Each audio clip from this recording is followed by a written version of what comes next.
अरे, मेरी चॉकलेट किधर गई? मैंने तो उसे यहीं टेबल पर छोड़ा था। रिया ने गुस्से से अपने छोटे भाई राज को घूरा।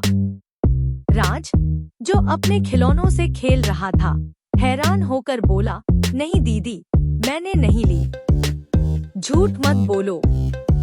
इस कमरे में तुम्हारे और मेरे सिवा है ही कौन? दोनों की लड़ाई तेज हो गई और उनकी आवाजें सुनकर पापा कमरे में आ गए। पापा ने दोनों को डांटने की बजाय अपनी आवाज बदलकर कहा, चिंता नहीं, अब इस केस को सुलझाने आ गए हैं जासूस पापा। केस का नाम है गुम हुई चॉकलेट का रहस्य। रिया और राज लड़ना भूलकर पापा को देखने लगे। जासूस पापा ने टेबल का निरीक्षण किया। मिस रिया, आपने चॉकलेट आखिरी बार कब देखी थी? रिया ने कहा, जासूस, मैंने अपनी चॉकलेट ठीक 5 बजे इसी टेबल पर रखी थी। पापा और मिस्टर राज, आप उस समय क्या कर रहे थे? राज ने जवाब दिया, जासूस, मैं तो खेल रहा था। पापा ने सिर हिलाया। केस तो उलझा हुआ है। चोर बहुत शातिर है। कुछ देर बाद पापा ने घोषणा करी, इस केस में एक तीसरा संदिग्ध भी है। रिया और राज चौंक गए। तीसरा?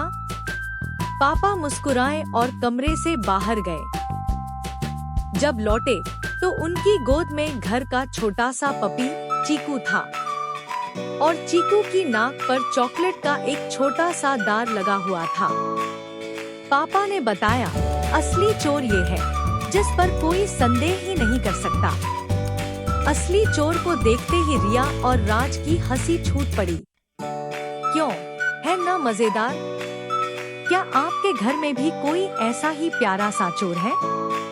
हमें नीचे कमेंट्स में बताइए।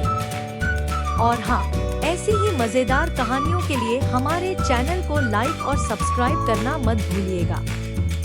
रिया को अपनी गलती का एहसास हुआ।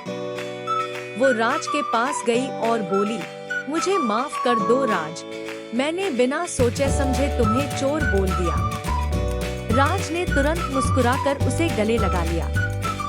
पापा ने दोनों को प्यार से देखकर कहा, याद रखना, हमें कभी भी जल्दबाजी में किसी को दोषी नहीं बनाना चाहिए।